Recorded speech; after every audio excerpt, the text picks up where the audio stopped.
Imagine finding out that while the entire world watched the Nuremberg Trials hoping for justice, some of the worst war criminals were quietly welcomed by the United States. That's right.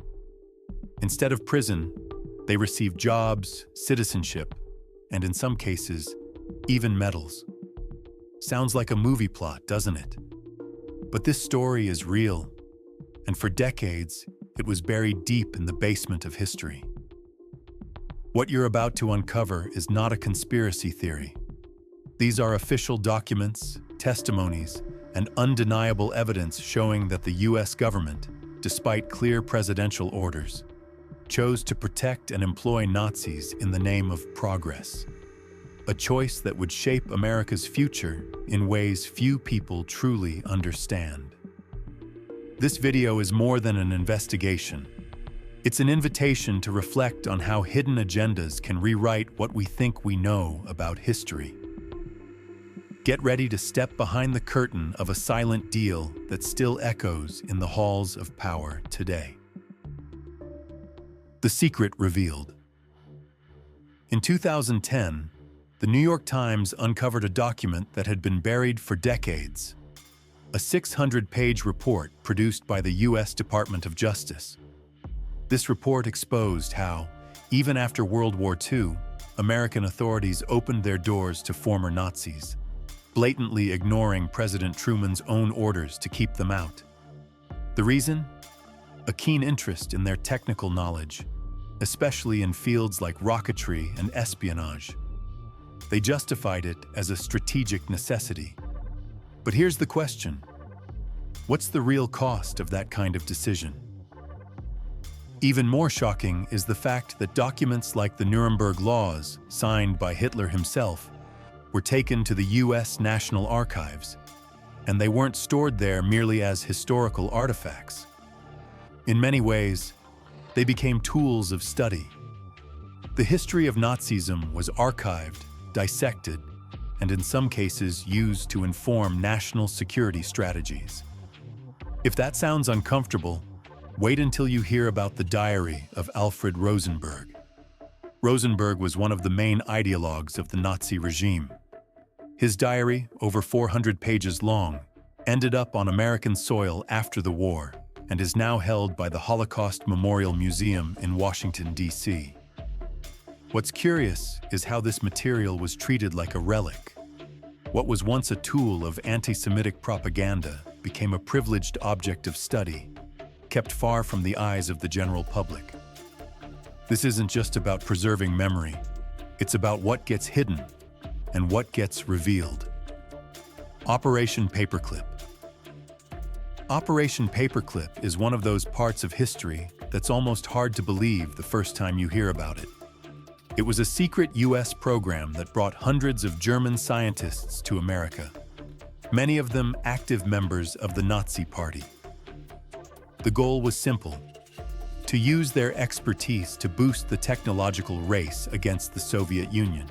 But the moral dilemma runs much deeper. This was about trading justice for convenience. Two names stand out: Werner von Braun and Arthur Rudolph. Von Braun, who had dreamed of rockets since his youth, once led a Nazi research center where prisoners were forced to work under brutal conditions. In the US, he became a NASA hero. Rudolph, also tied to forced labor, received awards for his contributions to the American space program. The irony? They helped America reach the moon, with hands still stained by the shadows of the Third Reich. And here lies the uncomfortable question. How many of humanity's greatest achievements were built on human suffering? It's as if science made a pact with a dark past in exchange for a brighter future. It might sound like an exaggeration, but these choices shaped the politics, technology, and even the moral compass we live by today.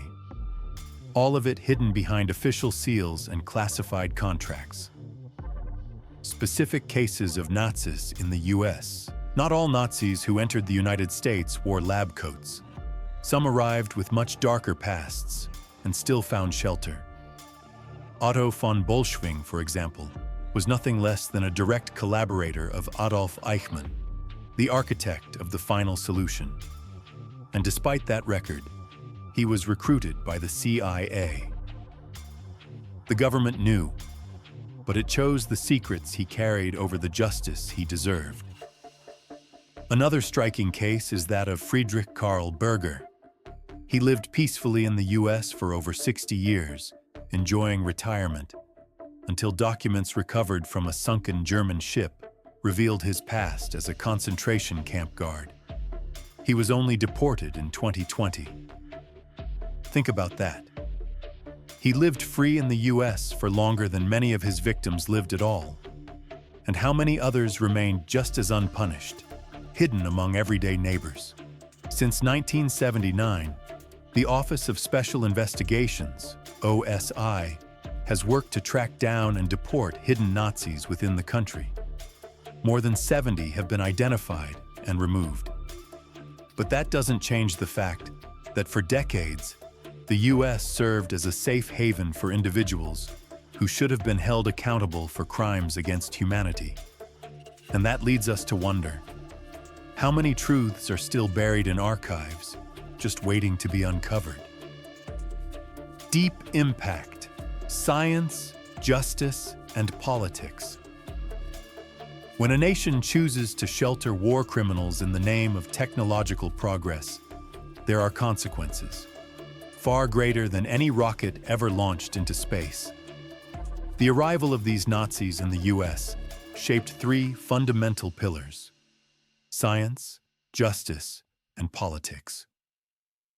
In science, the results were undeniable. America made a stunning leap forward. The space race accelerated, military technologies evolved, and medicine gained new methods and data, though many of them came from dark, inhumane experiments. But with that progress came silence. For years, these names were erased from public records. The US government cleaned up criminal files, deleted pasts, and rewrote biographies. Justice, in this case, was molded to serve political interests. Some received citizenship, others evaded deportation, and some were even honored. It's one of those historical paradoxes that force us to ask, when the law serves power, who protects the people? In politics, the impact was even more far-reaching. Tolerating these individuals set dangerous precedents. The First Amendment began to shield neo-Nazi speech, while immigration policies grew increasingly selective. Nazis were granted more legal protection than many legitimate refugees. American soil, once the land of liberty for some, became a safe haven for ghosts of the past. And in that contrast lies one of the greatest moral dilemmas of modern history: connections to the American elite. This story isn't just about soldiers and scientists. It's also about businessmen, bankers, and corporate leaders who saw Nazism as a business opportunity. Even before the war ended, companies like Ford and IBM were already doing business with Hitler's regime. And it wasn't subtle. Henry Ford, for example, was personally cited as an inspiration by the Führer himself.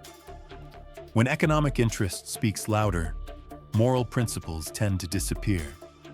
These connections didn't end with the war. They were simply rebranded. American capital helped rebuild Germany, but it also ensured that individuals deeply tied to Nazism remained influential. The profits kept flowing, now under new flags, but with the same underlying ideologies. And the heirs of that system, many are still around today, wearing suits and giving patriotic speeches. What's most unsettling is realizing how these alliances helped shape the political and economic structure of the United States. Tolerance for authoritarianism, selective use of justice, and the prioritization of private interests over the public good, all of that gained strength. This isn't conspiracy theory. These are documented facts. And if history teaches us anything, It's that it doesn't repeat itself, but it often rhymes. Influence on contemporary politics. Decades later, we still feel the echoes of those choices.